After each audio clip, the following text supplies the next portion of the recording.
మీద కాంగ్రెస్ పార్టీకి అపారమైన విశ్వాసం ఉంది. వాళ్ళు ఏమనుకుంటున్నారంటే మేము ఎన్నికల ముందు చెప్పినవన్నీ ప్రజలు మర్చిపోయారు, ఎన్నికలకు ముందు ఏదైతే మేము అరచేతిలో వైకుంఠం చూపెట్టి ప్రజల్ని మోసం చేసి ఓట్లు తెచ్చుకున్నామో ఆ విషయం అంతా ప్రజలు మర్చిపోయారని చెప్పి కాంగ్రెస్ పార్టీ వాళ్ళు అనుకుంటా ఉన్నారు. ఎన్ని మాటలు చెప్పారో కాంగ్రెస్ వాళ్ళు మర్చిపోయారు, కానీ ప్రజలు మర్చిపోలేదు. అందుకే వినూత్నమైన కార్యక్రమాన్ని తీసుకున్నాం.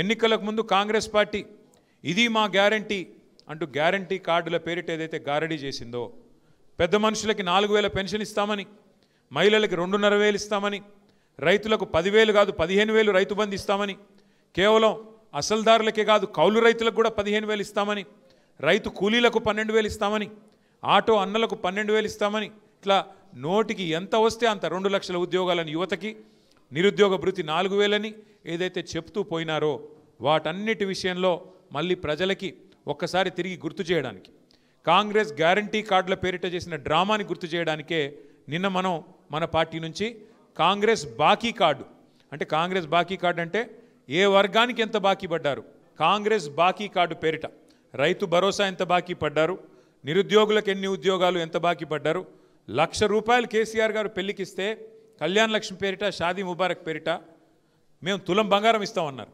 మరి ఇప్పుడు 8 లక్షల పెళ్ళిళ్ళు అయినాయి, 8 లక్షల తులాల బంగారం బాకీ పడ్డాడు రేవంత్ రెడ్డి కాంగ్రెస్ ప్రభుత్వం.